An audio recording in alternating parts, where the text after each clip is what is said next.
السلام عليكم بنات، ان شاء الله تكونوا بخير على خير يا رب. اليوم حبيت نشارك معكم هذو لي ساندويتش يجيو خفاف ريشه بنان بحشوه بنينه ياسر والخبز يجي خفيف ياسر. نفس العجينه رايحين تاني نخدموا بها بريوش، يعني بعجينه واحده تخدمي المالح والحلو. اول حاجه نبداو بها هي العجينه.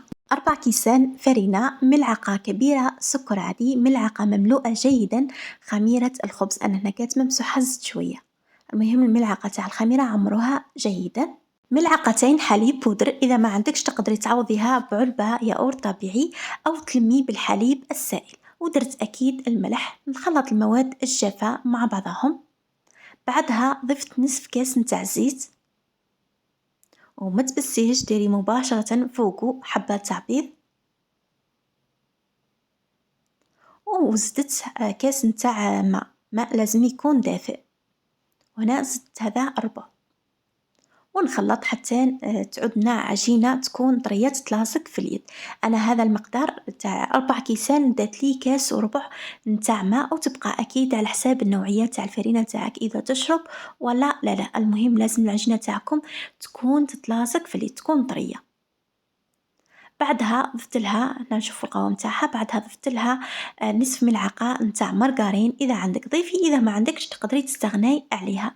ونعجنها حتى تعود عجينة طرية. أنا هنا كملت بالعجنة كما راكم تشوفوا، كما تقدري أيضا تعجنيها بيدك حتى تكون بهذا القوام.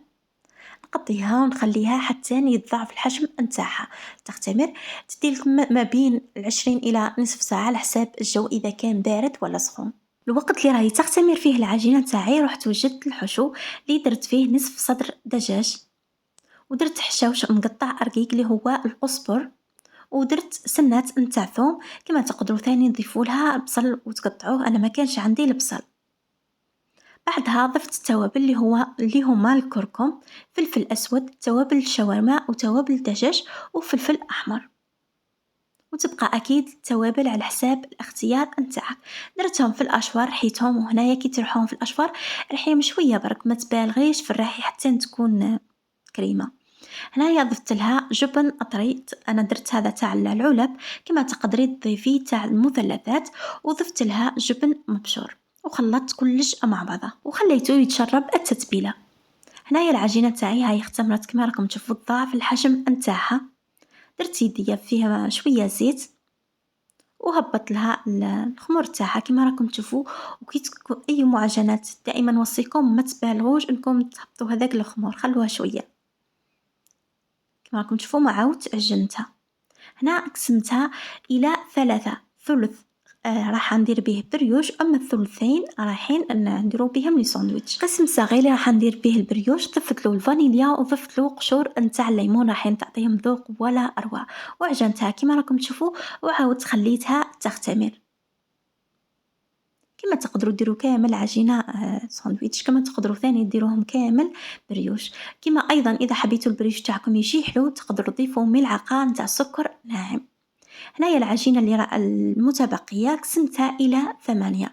اللي عندها الميزان توزنهم من 80 الى 85 غرام، يجيكم بالحجم اللي وريته لكم في بدايه الفيديو. اذا ما عندكش اقسمي العجينه تاعك الى 8، حاولي انك يكونوا 8 اجزاء متساويه. هنايا خليتهم يرتاحوا 5 دقائق، ومن بعد فتحتهم كما راكم تشوفوا. افتحوهم بهذه الطريقه، رقوهم ومن بعد اثنوهم على 3. وهنا كي تثنوهم لازم تضغطوا.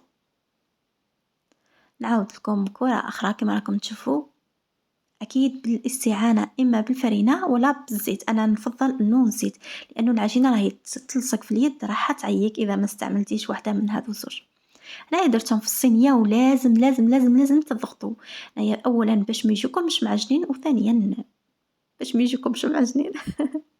خليهم يختمروا حتى يتضاعف الحجم نتاعهم. قطعوهم خلوهم يختمروا. العجينه تاع البريوش كما راكم شفتوا شكلت كويرات صغار.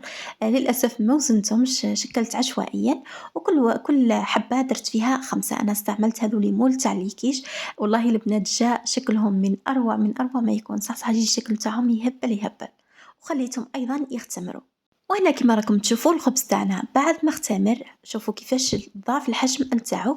دهنتو، هنايا عندي صفار حبة بيض وزدت لها شوية حليب شوية نسكافيه، خلطت جيدا ودهنت بهم.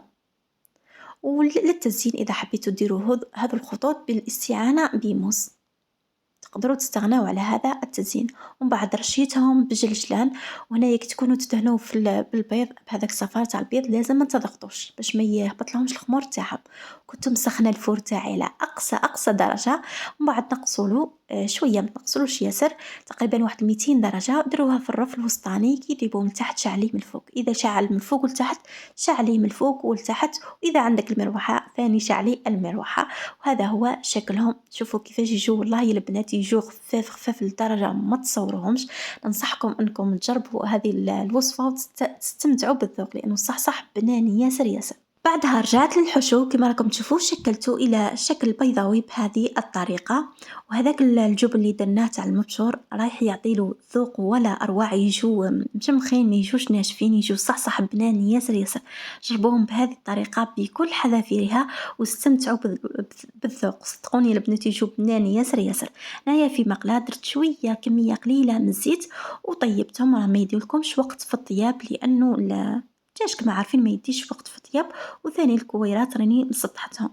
المهم لازم تحمريهم بهذه الطريقه وخلاص تكون الحشو تاعنا واجد. وثاني كنت قطعت البطاطا واكيد قليتها ووجدت الشلاطه. هنا نشوفهم كيفاش يجوا. كما قلت لكم ما يجوش ناشفين، يجوا صح مالكين، هذاك الجبن كي يذوب. وهو الخبز نتاعي كما راكم تشوفوا، لازم تخلوه يبرد، من الاحسن تخلوه يبرد باش تقسموه. وهذا هو الشكل تاعو، يجي خفيف صح خفيف ريشه، ما تحسيش كامل وانتي تاكلي فيه. ومن بعد بديت نعمر في الساندويتش تاوعي. درت شويه جبن ودرت شويه مايونيز ودرت هريسه. ومن بعد درت شلاطه. ومن بعد درت البطاطا مقليه. ومن بعد درت هذوك الكويرات نتاع الدجاج. وانت يا عمري بواش حبيتي. ومن بعد زينتهم الفوق بشويه مايونيز. وهذا هو شكلهم النهائي. والله البنات صح جربوهم وادعوا لي، لانه متاكده رايحين يعجبكم. انا عاودتهم شحال من مره، وكل ما نعاودهم كل ما يزيدوا يعجبوني اكثر واكثر. هذا هو الشكل نتاعهم. وكما شفتوا 4 كيسان نتاع فرينه ما يعادل رطل نتاع فرينه راح يقطع لك الخير والبركه. انا هنايا كنت درت هذو 8 وايضا 8 نتاع البريوش، راح نوري لكم في هنايا في اخر الفيديو. بالنسبه للبريوش اكيد بعد ما اختمروا دهنتهم بنفس الخليط نتاع الصفار تاع البيض. طيبتهم، بعد ما طيبتهم دهنتهم بالمعجون. ومن بعد رشيت عليهم الكاوكاو. ومن بعد درت في الوسط شوكولا. وهذا هو شكلهم. شوفوا كيفاش تجي من الداخل، يجيو خفاف ياسر وبنان. هكذاك بوصفة واحدة تكوني تهنيتي من قهوة العصر وتهنيتي من العشاء. أنا كنت البريوش درتو قهوة العصر، وأما لي ساندويتش كنت درتهم في العشاء. إن شاء الله يكون عجبكم الفيديو. إلى فيديو قادم إن شاء الله. السلام عليكم.